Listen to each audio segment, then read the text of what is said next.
Hello, everyone. Welcome back to TurboShip Streams. This is video number 2, Intro to Full Stack Web.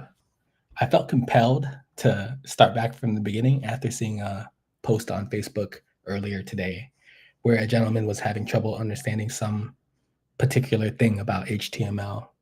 And to be honest with you, I felt more inspired because I've been wanting to teach full stack web for a long time, or take another shot at it, because I have some nieces growing up, and I hope one day that if it's what's in their destiny, that they can learn about some of the things it takes to build full stack web applications.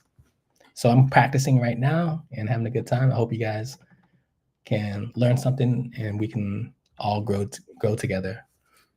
But before I dive deep, I'm going to warn all my friends, this is going to be a beginner course. It's a 10,000 foot overview. So yeah, don't expect too much. We're not going to get too technical here. We're just going to talk about some of the fundamentals of full stack web. Oh, and I forgot to say that this lesson is brought to you by TurboShip, a metaprogramming templating engine for the next generation. Okay, cool. So now let's jump into the introduction. The web is a magical place where you can hear and see the world. But if you train yourself, it's also a place where you can make noise and reach out and touch others. Or at least that's how I think of it.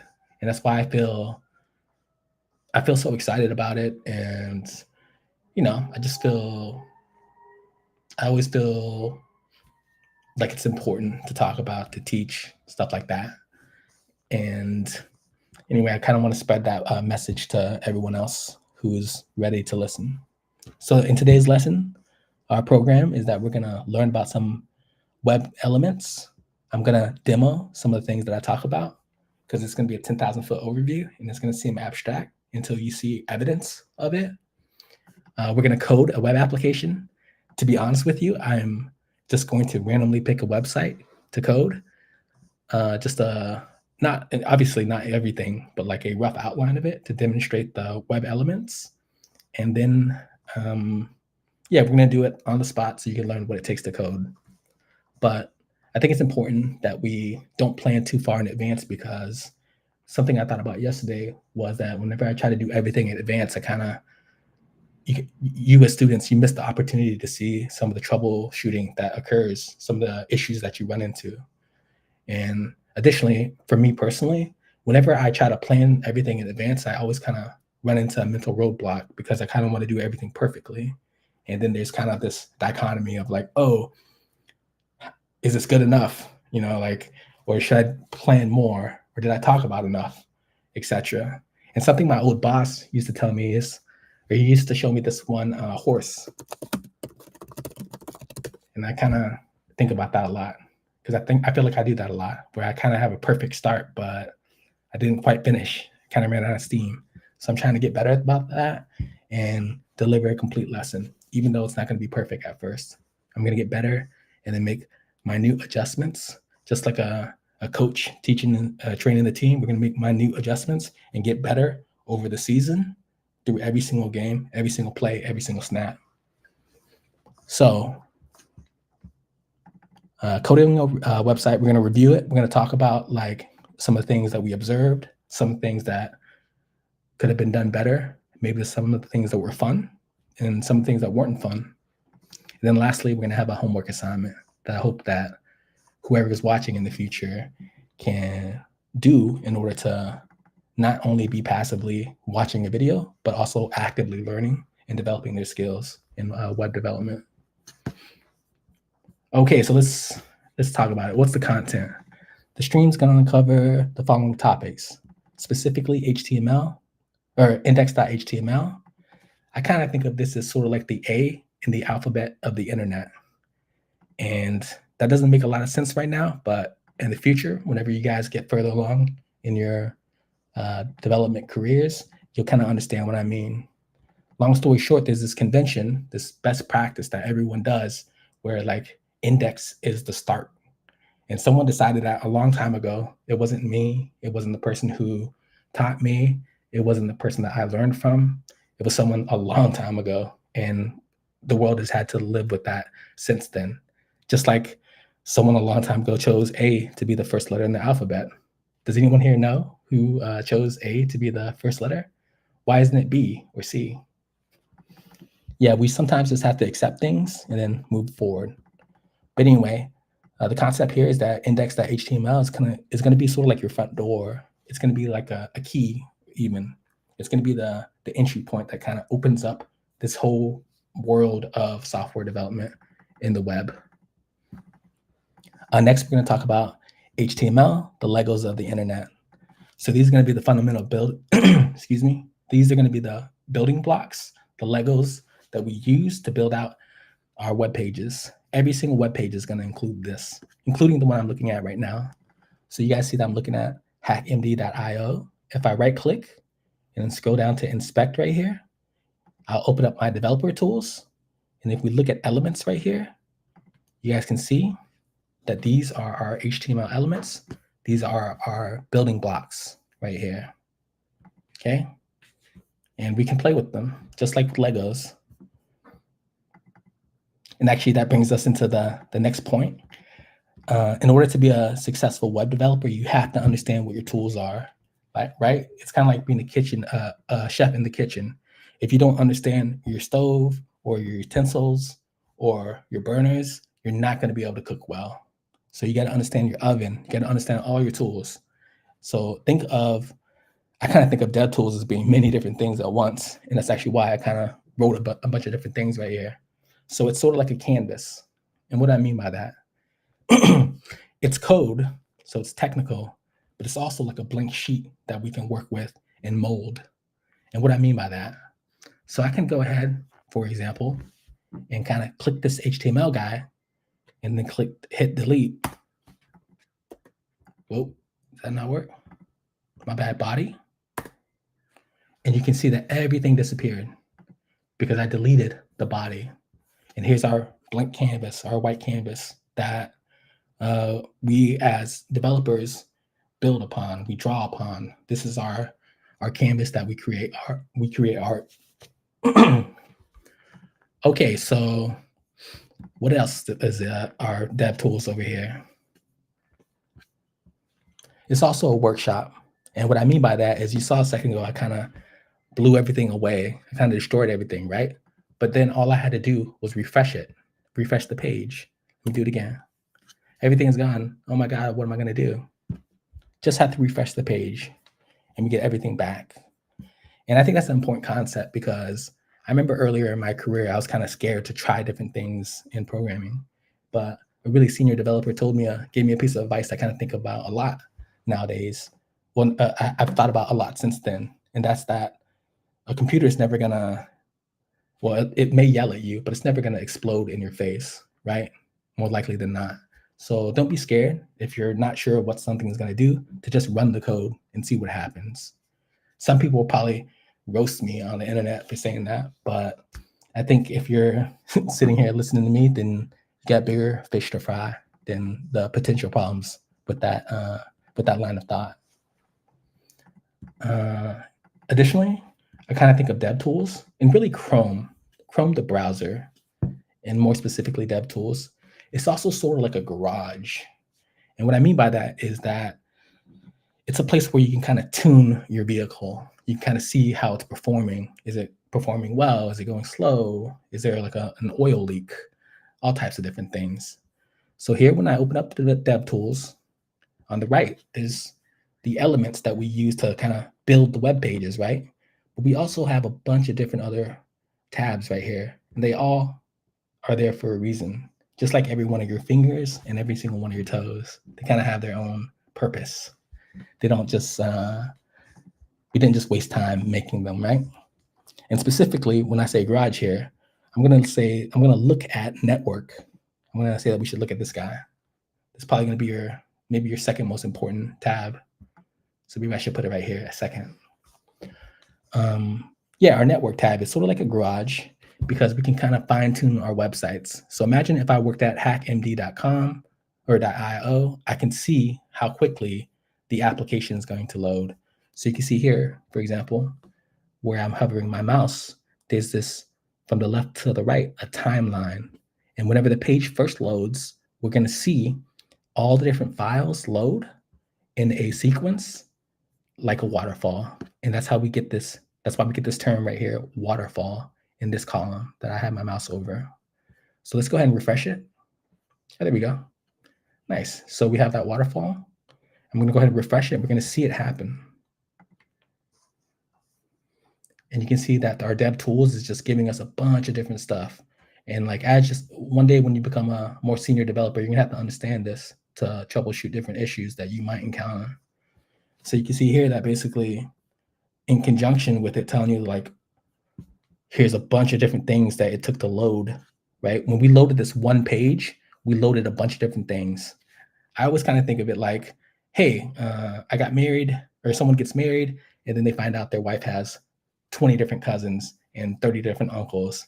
It's kind of a package deal. You can't take just one of them. You got to take them all. So yeah, we're still in our garage. We're kind of fine tuning our car. We're kind of seeing what our brakes are. We're kind of seeing if we've got our valves are leaking any oil, anything like that. So additionally, you can see here at the very bottom, we can see the number of requests that are outbound. So whenever we load our page right here, our page will make subsequent requests for other things, for images, for example. And they'll give you some additional metrics, some telemetry. So we can see here that we had about 60 kilobytes of transfer data from the host, hackmd.io, to this machine, my computer at my home. Yeah, 60 kilobytes. So that's actually pretty light. But we also had another 20 megabytes of resources. So that's probably all the other different things, right? The images and the icons, etc. Additional stuff that it took to load this, to build this web page. And then lastly, we see right here, it took about 1.7 minutes to finish. That can't be right. Let's try it again. That shouldn't be right. Okay, we see here now this time, it might actually still be running. I kind of wasn't paying attention. I kind of got lost in my 10,000 foot overview. It says it finished in 5.8 seconds. There's a couple different metrics, but yeah, you get an idea of what I'm trying to say. So basically, DevTools, Chrome, it's a garage. We fine tune our car. Moving on, we can see that I kind of think of it also as a warehouse. So how is a website a warehouse? Well, if we look over here in another tab, specifically the application tab,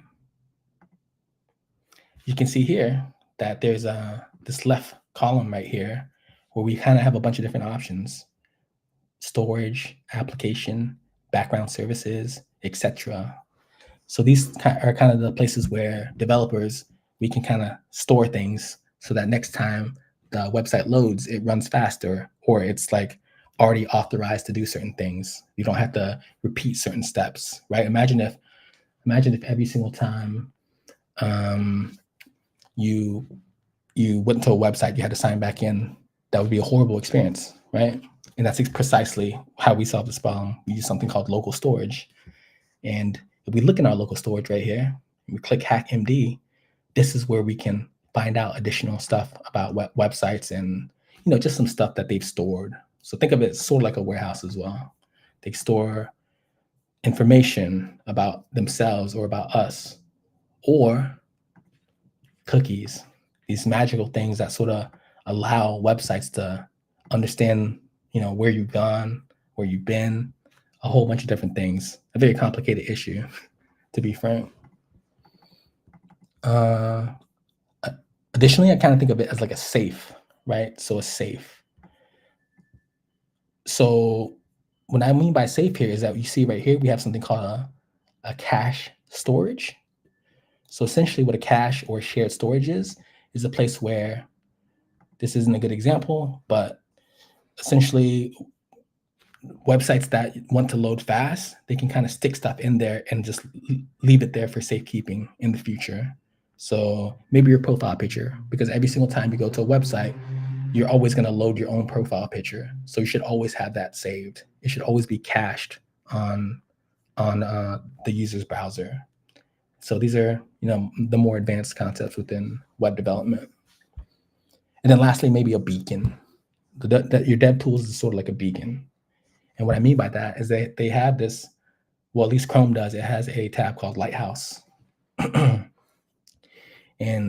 it's kind of complicated to use, but long story short, it's a tool to basically give you a report on how well your page is doing. So if I click page and last page load, it's gonna audit hackmd.io. You can kind of see that, you can do other stuff such as, you can see like different views of your web application.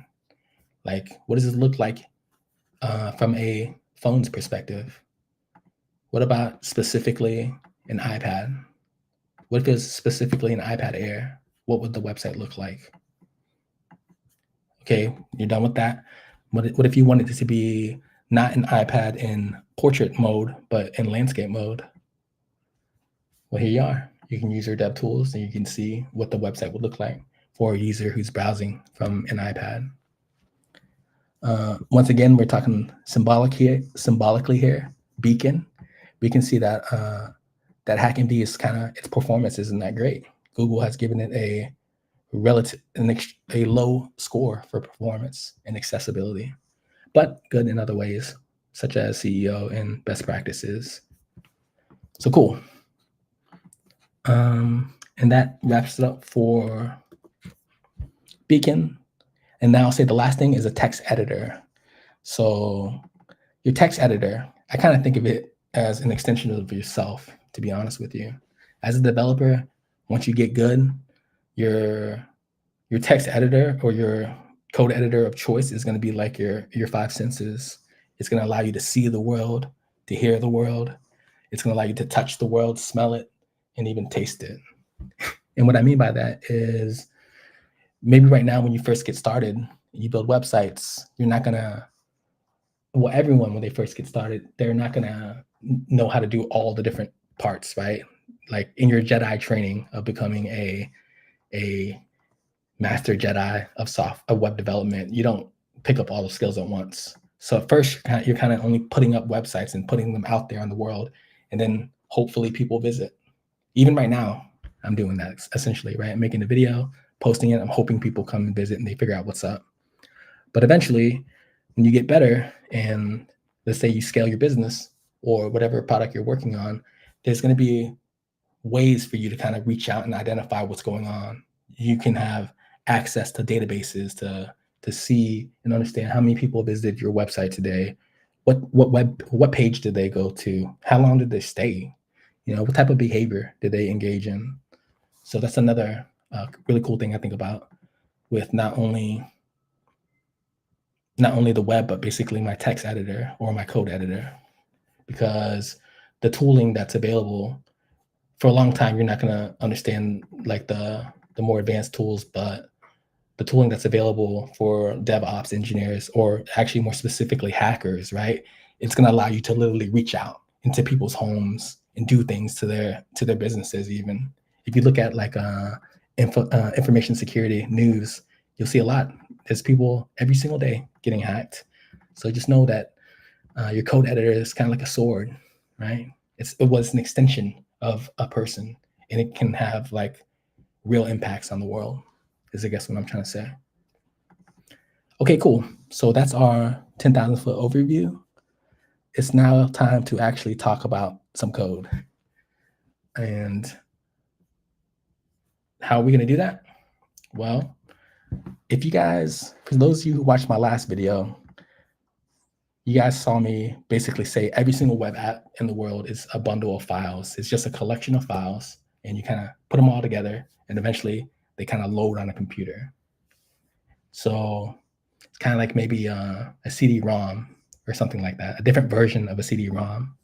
So that's what we're going to do. We're going to create some files, and then we're going to load them into our web browser, and that's how we're going to start building full stack web applications. So right now, you can see that in this folder right here, I have nothing. This is my documents / full stack web folder. I'm going to create a file and then add some code to it and then load it in the browser. And that's going to be our first full stack web application. So I'm going to run a command called touch. I'm going to call it text.txt. Now you see I have that file available right here. If I click and drag it and paste it, I just see an empty screen. But if we look at the path in our browser, you can see that it matches the path right here inside of my terminal window, and even right here inside of I guess I got to configure it to show you, but it's matching this path right here. So why do we see a blank screen? Because we created an empty file.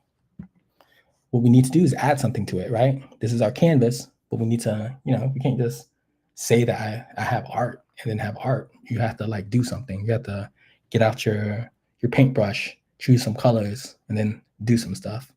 So what I'm going to do is I'm going to open up this file using text edit. Oops. And now I'm going to type in hello world. This is prime time. I'll save it. And now you'll see when I refresh this guy, I got that value inside of this text.txt, and then that loaded inside the browser. So we kind of got a full stack web application. But the problem is this doesn't behave like other full stack web applications. We're missing a bunch of different things. So we're gonna look at some other websites to understand. So here's a website I look at a lot, Bank of America. And a second ago, I talked about how websites allow you to kind of hear and see the world. So I'm hearing and seeing information right now, right? I'm hearing and seeing Bank of America. But the inverse of that is that they're kind of making noise and they're reaching out and kind of touching and speaking to me. And what I mean by that, well, you can see here that they basically they're listing some promotions. They have some cards that are available if I sign up and join their family, because they're telling us that they believe that our relationship will be so valuable that they're willing to put their money where their mouth is and pay us for signing up for an account. $200, some bonus points, etc. So yeah, they're speaking with us. They're telling us what they believe, essentially. They're also talking about all types of interesting things, such as how our financial goals matter, how they can help us achieve our financial goals, etc. How they follow the law. So down here, they're telling us about all the different things that they do to make sure that we're protected. Oh, even down here, right? If we look at our careers right here, we can see that they're saying, hey, we're team building. We want to hire some people. So click on careers, we're navigated to a different page, and we see some people or some positions that they're hiring for. So yes, one of the awesome things about web development, in my opinion. Okay, so enough about that. I was talking about how our page doesn't have that, right? We don't have images, we don't have colors. How can I make this text a different color? If I were to inspect this guy, can I change the color? Well, I think I could by being hacky, perhaps. Let's do a background. I don't think this is gonna work, but I'm kind of curious now. Oh, was it? I think it did work. Okay, it did work, my bad. So I forgot the browser is kind of covering my base for me. It's kind of smart enough to know to take the file that we write, the basic.txt file, and wrap it inside of some HTML file, inside of some HTML. So it kind of protected us right there. But we're gonna use not TXT files, but HTML files. So I'm gonna create a new file. I'm gonna create the A. It's gonna be the first letter in the alphabet, the index.html file. And then this guy, notice how it has an icon right there of a Chrome browser. That's because that's what it's expecting to be used with a Chrome browser. And we have the same problem. There's nothing inside of it. So I'm gonna go ahead and open this guy, but except this time I'm gonna open it with Visual Studio Code. This is one of my weapons, one of my senses right here. So here we are. Here we are, it's index.html. Let's type in some code, right? Let's start coding. So this tool allows, VS Code is just a code editor. It has a bunch of different things it does. It's just unbelievable. But long story short, it helps us write code faster. So we're gonna give our online 6 here. You can see that it's asking us to give our document a title. I'm gonna call it a hello full stack. Oh, my bad, I kind of jumped in too deeply. These are our HTML elements right here. We should, there's a bunch of them right here. These are ones that are kind of like the ones that you have to set up on every page. They are important, but let's talk about the fundamentals here. Our HTML tags, the Legos right here, they kind of follow certain rules. And what I mean by that is that just like in English or in languages, they have to follow certain rules. So just like a sentence has they start with capitalized letters and end with punctuation, HTML tags have to start with a opening tag and end with a closing tag. And the difference here is that the ending one has a slash right here before it ends. And that indicates that it closes the one before it corresponds. So I'm going to call this heading 1, first HTML tag. Okay, so now if I jump back over to the browser and I refresh, you can see that I have a heading 1 right here. Okay, but it's Legos, right? And the thing about Legos is that there are many different types of Legos. They're different colors. You have to combine them in various ways to build a beautiful Lego set. So what if we were to copy everything right here and then refresh the page? We'd reproduce an identical twin. It'd be exactly the same as the heading above it because we hadn't changed anything, right? We need to change something about this guy. So what we can change is the actual HTML Lego we use, the actual HTML tag. So I'm going to go ahead and switch this to H3 and then refresh. And you'll notice that it's actually smaller. So that's just something, once again, that we have to accept. Someone decided that a long time ago that, hey, H1 tags are the largest, H3 are the smallest or smaller, and then the smallest are H6s. And this is something we memorize, kind of like, basketball players memorize certain things. Like you memorize that LeBron James just got 40,000 points. First player ever to do it. So we're going to go ahead and save it and refresh. And you can see here that we have 3 different pieces of text on our screen, 3 different tags, because we have 3 different tags here. So I'm going to go ahead and I'm going to add one more, a different HTML tag called input. And this guy right here is a special one that's used to capture user input, basically to collect any type of information that they want to put in, their name, their email, their age, etc. So how is this important? What's important about this is that these are just a handful of HTML tags. There are many, many, many, many other tags. You have to read the documentation to get an idea. I linked inside of here to W3 Schools. It's a great resource, but there's just a bunch of them. Maybe hundreds. There might be hundreds. Anyway, they're all useful for different things. And in order to become proficient and competent, you kind of have to memorize them over time. This is essentially what the moral of the story is. So input is one that you have to memorize, and we memorize that it's used to collect information. Headings are used to say something, right? Just like a billboard on a road, say something to the people driving by. And input is used to collect something, so it's to collect data. So data can come in many different formats. So we need to understand more about our blocks here. And what I mean by that is that HTML tags don't just exist by themselves. They also have this thing called attributes. So I kind of think of attributes as like a video game, right? video games. I'm sure most of you have played the video games such as like Pokemon or something, or League of Legends, where your character has attributes, and depending on what those attributes are, they're able to do certain things. They're able to like jump through walls or attack with more damage, depending on what level their attribute is. So I'm going to give you an example right now, okay? So one attribute for our HTML, for our input on line 5 would be type. This guy, right? I'm going to say that this guy is a number. And notice how right now it has letters, but when I put in type and I refresh, it automatically has this thingy right here where it only deals with numbers now.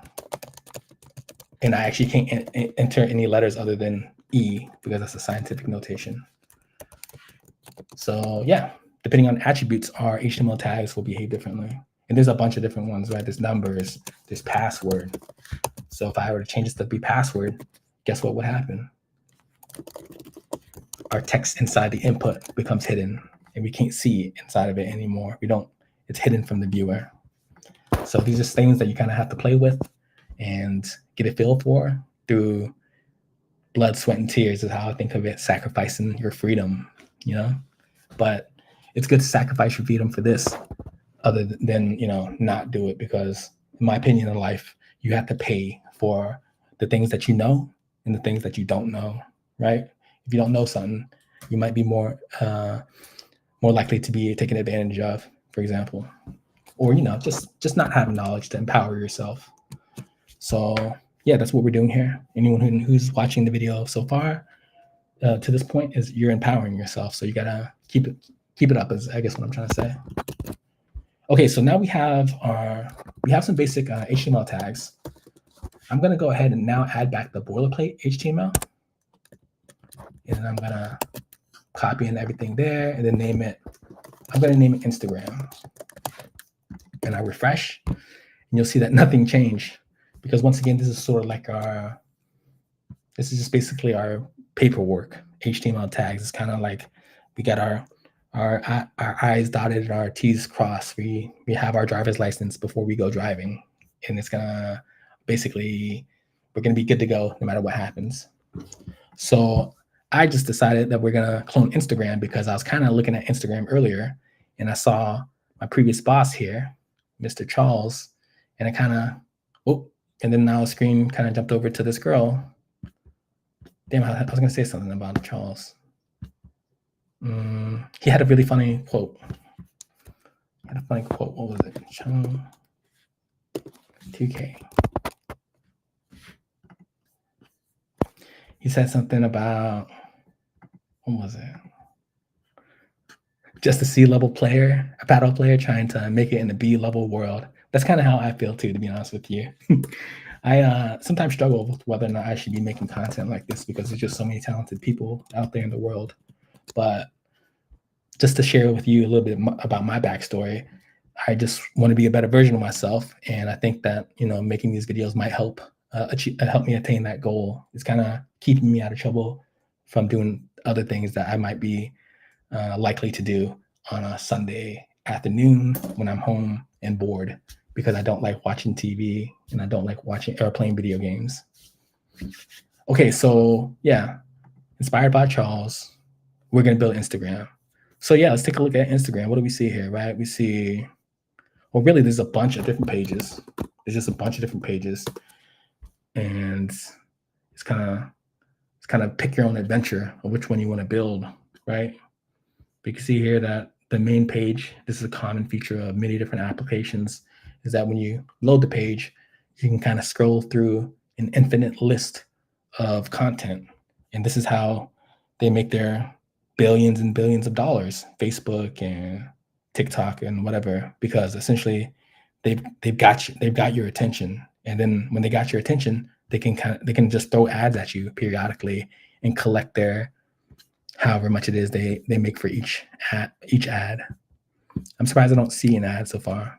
There we go. King James. We were just talking about him. Where is our ad?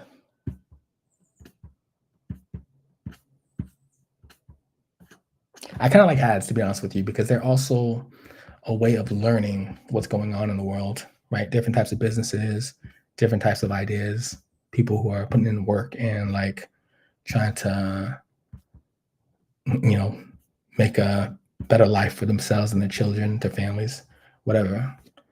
But okay, we're gonna build this guy, and how are we gonna do it?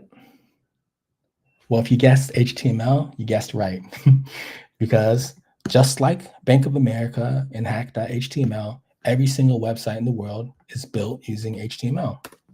We can delete it, and this is our canvas. This is our, what else did I call it? All this good stuff right here, our workshop, garage, warehouse, etc. So I deleted everything. Let's go ahead and refresh it and get all our stuff back. Another lady. We got Mark Zuckerberg, a champion of the internet. So yeah, let's build this guy. I'm gonna do it just like a real crappy job, to be honest with you. I don't even know how long I've been talking here. I kind of forgot to check this last time. 36 minutes. Okay, I do have a place now to check it. Yeah, I kind of don't want these to go on too long because I want them to be. I could talk about programming for a long time, but I kind of want them to be like something that people don't get bored out of. I don't know, we'll play around with it. So essentially, let's just go ahead and build a sidebar right here. And then a content up here, this horizontal thingy, which has images, and then a scrolly thingy right here that has more images, blah, blah, blah. So normally whenever I build a website, I don't worry about the details. I'm more focused on the rough outline, kind of like what Charles said to me, right? We don't want to get too detailed at first. We want to make sure the shape of everything is roughly fitting together, kind of like this guy right here, right? We want them to be about the right size. And then we want all the sockets to kind of fit into one another and be proportional and all that good stuff. So what I mean by that is, let's go ahead and make sure that our items will lay where we want them to. So let's go ahead and just create, use something called a div tag. And our div tag is just basically an empty box. It's kind of used to divide up the UI. And a really fundamental thing that you got to do if you're building out your UI is you got to see what you're working on, right? So we can see what we're working on by applying an attribute to our div. So we're gonna give it a style, and give it a color of red, and then height of 100, width of 100. I think it should have been pixels. Yeah, should have been pixels. Height. Oh, yes. Okay, height. Now let's go ahead and jump back over to our page. Refresh this guy. We don't see anything. So is it, what did I do wrong? Okay, we have a div that's red. Background color, my bad. There we go. So we have our box right here, right? But what's the problem with this box, right? Well, we don't know what we want to do with it, right? I'm the one who's in charge right now. I'm driving and navigating. I hadn't decided yet. Should this box be for the top bar or the sidebar? It really doesn't matter that much. So let's just go ahead and do the left, right? So if it were the left sidebar,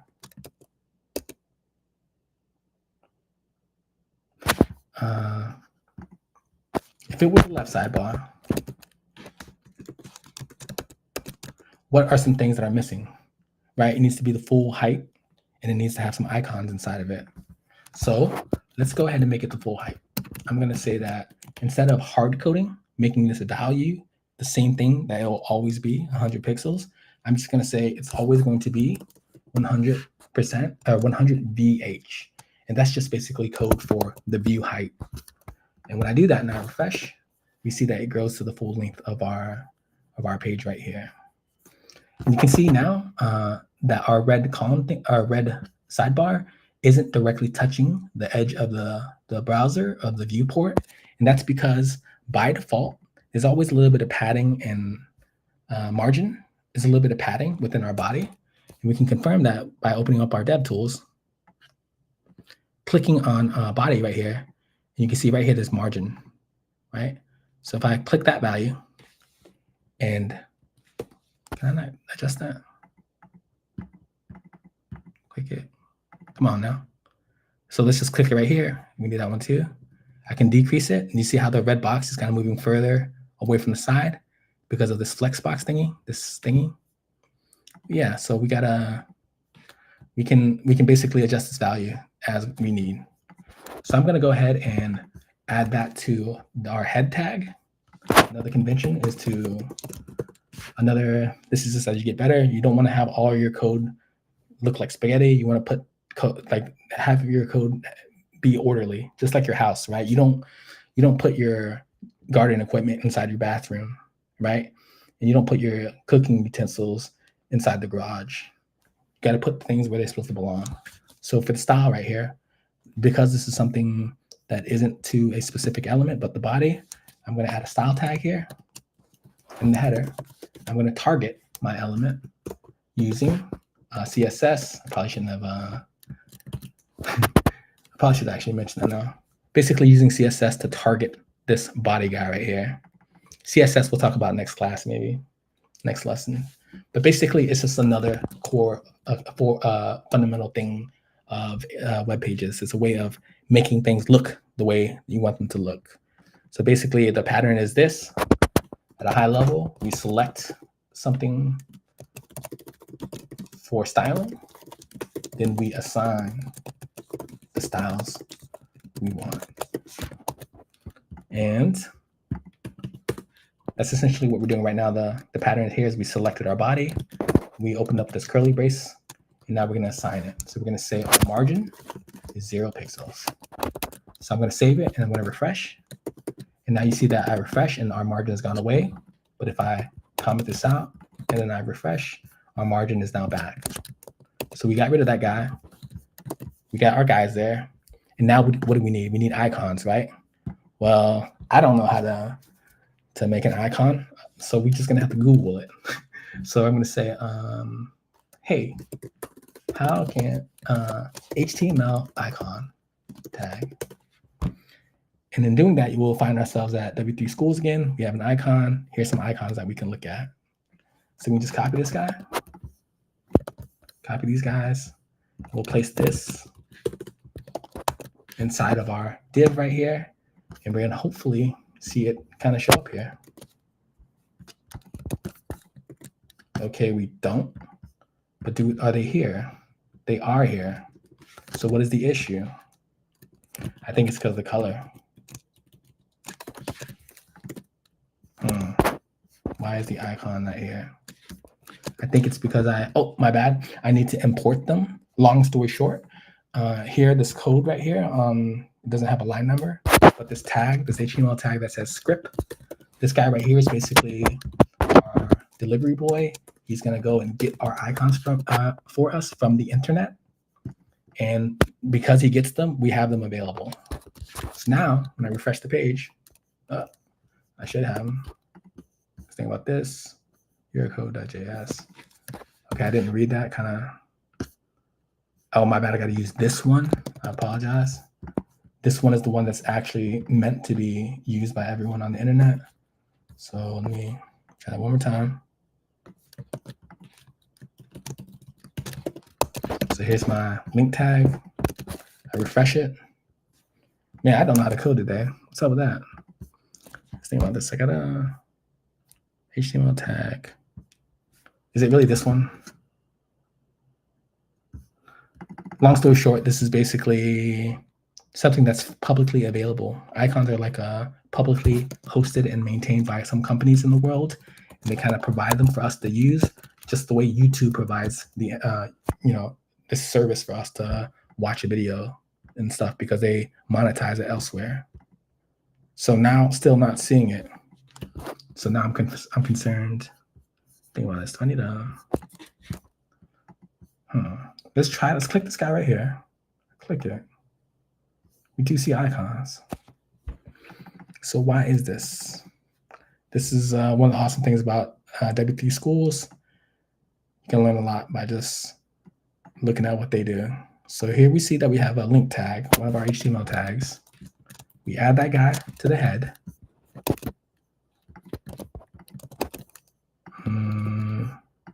We have these guys here. Was it because I don't have a size? Oh, I didn't add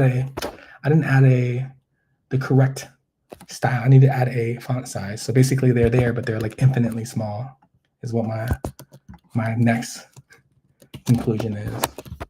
So now we added a style attribute to each one of these icon tags, our HTML tags, and we said, hey, we want them to be 24 pixels by 36 by 48 by 60. And that's how we see the same icon right here behave differently. So now let's see if this works. And we do, in fact, observe that. So excellent.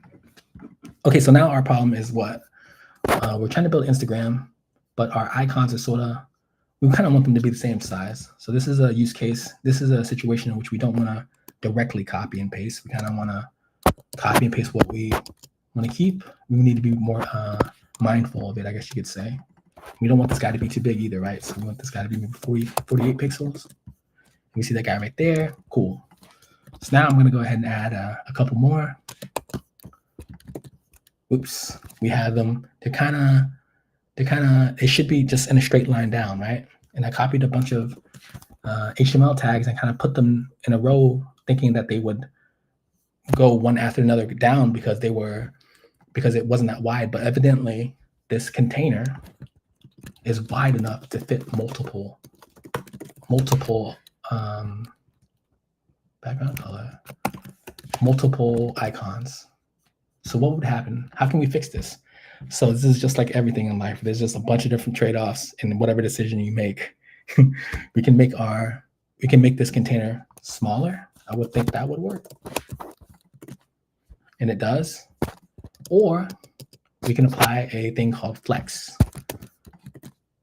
I'm actually going to do it this tough way right now. I'm going to do it this really bad way because flex will be something else. It's its own lesson, a really big concept that is important to understand web development, how to put things on the screen where you want them to consistently on a dynamically sized screen, because not everyone's screen is my size, and etc. So developer, we can't know in advance how big the screen is of the user who's using our web page. Remember a second ago, earlier, where I said, hey, sometimes they're going to be on an iPad, sometimes they're going to be on a phone, etc. So we got to figure out how to make our web pages responsive, and that's what Flex will be used for. Okay, so where we at? We got some icons. Now we need another row. So we got one row, right? This is a column. It's up and down, right? A column that holds the building up. Now we need a row at the top that kind of goes from left to right. So why can't we just copy this guy down and then refresh it? Oh, we did. But the problem was that we didn't actually change an important attribute, right? We want our height to be a minimum value and our width to be a maximum value. We want our width of the first guy to go full width. So if you guessed switching height to maybe 100 pixels and then width to 100 VW for view width, then you guessed correctly, you get a prize. Okay, so that kind of looks like it. We have a column right here, a column right here, a picture of a girl here in a bikini. So what's next? We now need to kind of center this guy correctly, right? And I'm intentionally doing this bad so that you guys can basically research later on. But we can get this guy to sit in the center by a couple different ways. And I'm going to go ahead and decide arbitrarily that today I want it to be by using a different class and then assigning this, using a different attribute, a different attribute, the attribute of class, and saying like, hey, this class of element has text center. And then when I refresh it, you can see that our icons kind of sit directly in the center. Cool. So we're almost there, right? We almost have Instagram. We have our icons on the left in a horizontal or a column or a vertical column. We have a horizontal row of icons, but maybe this one we should be more serious and we should actually add images for this guy. So I'm going to go ahead and Google a image URL. I'm going to say avatar placeholder URL. We got one right here, I think. Avatar. I was kind of pick a random one. I never remember which one was a good one. Okay, so I got this guy. Maybe this guy works. So we have some HTML here, and we can see that.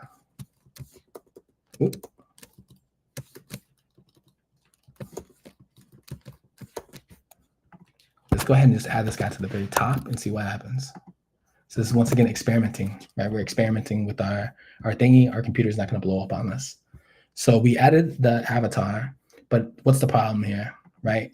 We added the avatar, but it's not the correct shape, and it's also kind of too big. But this fundamental concept is still the same, right? It's an HTML tag. And I forgot to say that there are a couple of exceptions, right? A couple of exceptions.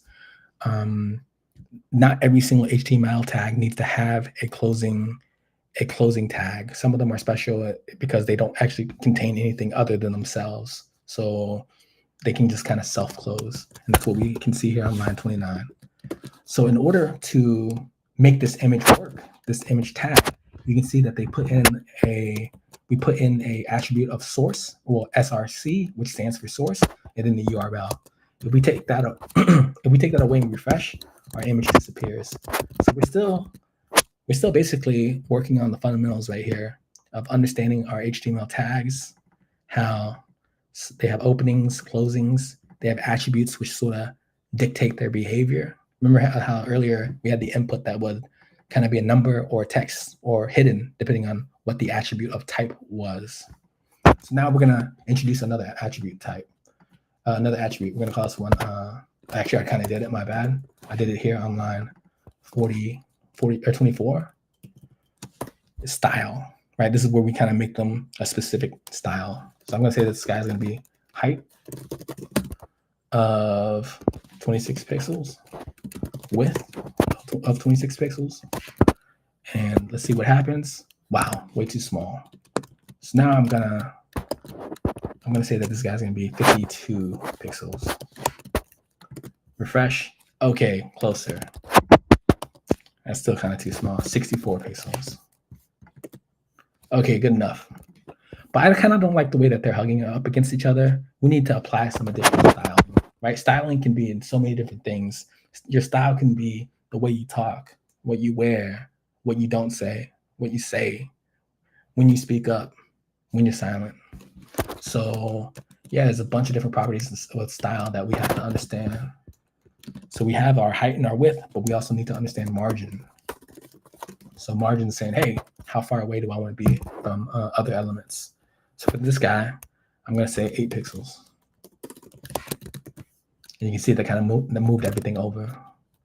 So now at this point, we're going to say, I'm going to go ahead and delete all the other silly placeholder icons. And we're going to just basically copy this guy. Okay, cool. So we can see here that we have an image, but there's actually one thing I forgot, and that's to make the image circular. So in order to do that, what we're going to have to do is we're going to have to change. We're going to have to apply one more style. It's going to be a border radius. And this is usually, it always works out to me to make it half of what the height and the width is. So I'm going to say it's 32 pixels. At least that's how I think of it. Now refresh it. And now you see, because we use half of the height and width, it becomes a perfect circle. Okay, so we're almost done with Instagram. We need to just add some content right here, right? So what can we do here? We're just going to add some more HTML tags. That's basically the pattern. And combining our Legos in different ways, we're going to have our web pages. So how is this guy going to work? We're going to have a div right here, a style, have a height of 100, width of 100.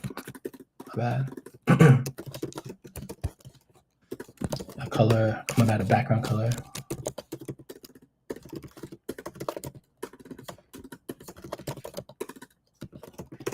Blue this time. I had a lot of red. So I'll refresh, I'll save it, and then I'll refresh. And we can see that this guy is kind of sitting over here, but we really want it to sit over here. So now we need to put our container inside of a container. And I see that we only have 5 minutes left. So we're gonna finish it at 1 hour. And we're gonna kind of wrap this guy up. So essentially we want to have 2 rows. We have 1 row up top, and then you want to have another row here below it, where the first item is the column, and then the next item is another column, which will contain the content. So what I'm going to do is I'm going to take the column, I'm going to put it inside of a div. I'm going to move this blue box inside of that div, and I'm going to place back the column. Okay, so I refresh, and we can see that it didn't affect it. And the reason why that is because we need to also need to style our div right here. We need to tell it which direction we want it to grow. So now we're going to say our flex direction is row. We're going to say, hey, whenever you're rendering elements to the screen, this div right here on line 52, render them as a row and not a column. Whoa, so think about this, hold on. It's flex direction row, display flex, my bad. Display flex, and there we go. So display flex is saying, hey, I want this guy right here to be dynamic. Display flex is just basically a big concept in and of itself. So kind of just understand that whenever you hear the word flex in the future, you're almost always going to use something called display flex until you start building more complicated UIs. All right, so we have, you can just imagine that we have 1 row here with our gentleman up here at the top, 1 column here on the left, but this column lives inside of another row. I'm going to prove that to you and say, hey, let's give this guy right here a background color of green. I refresh it. You can see that our blue box and our red column live inside this green row. And I'll prove it again to drive home the point. I'm going to say, hey, let's give this row some padding of 5 pixels. We refresh. You can kind of see that, oh yeah, this green row right here is sort of telling our children how to behave. And that's actually the convention, the wording in HTML or in this language, yeah, that this guy right here, this div on line 52 is a parent of 60 of the 2 divs inside of it, the column and the box right here. So it's kind of, because it's the parent, it basically can control it and tell it what to do, how to live its life, where to sit, etc. So cool, proven that. Let's go ahead and remove it. Now the main goal here is we want our blue column to take up the full height and width that it has left over, and then just have some stuff inside of it, right? So now I'm going to say we want, instead of it being hard-coded, we're just going to say 100%. Whatever space is left over, give it to me, is what the box is saying here, the blue one. Okay, my bad. Let me think about this. Should be, why isn't 100% working here? Oh, it's because it's display flex. So there's kind of some complications here. Think about this. It's going to be, we need the container to be a fixed height and width for that to work. So actually, think about this. I'm blanking out here in my mind. I don't want to, oh my gosh, why is my brain not working right now? Okay, I'm trying to think how to do this 100% correctly. Let's just say it's 100 view height. Okay, let's just say the height is 100 view height. Maybe that can be your homework. You guys can help me figure out how to fix this. View width. So we're just going to say 100 view height, view width. That will make it fill it, but it kind of now makes it, whoa, I'm actually kind of surprised. I thought it would make it kind of scroll. That was my expectation, that the blue guy would be longer than the red one. But I guess I was wrong. That happens a lot. Okay, so now that we got our blue guy here, taking up the full thing, the full space that's left over, now we just need to render a couple boxes, one after the other, inside the blue box. So let's do that real quickly. I'm just gonna say, hey, here's a div. It's got an attribute style. And this guy has a height of 500 pixels, a width of 50%, and a background color of green. So if I refresh it, you can see right here, hey, we got a green box, and we can do this a bunch of more times. We get a bunch more green boxes. But kind of when we want to get this guy kind of positioned correctly, so we want to get it to sit in the center. So how can we do that? We're going to say, hey, our blue box is going to use some of its properties because it's the parent of the green box, and it's going to apply some flex to it. It's going to say, hey, I'm going to display flex, and I want my content to be justified to the center.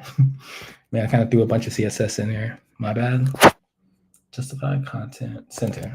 Yeah. And then we also want to align our items in the center. So with these additional key and value pairs, you can see that we got everything to sit in the center. So if we now want to reproduce the content that sits in the center, all we have to do is repeat the green box.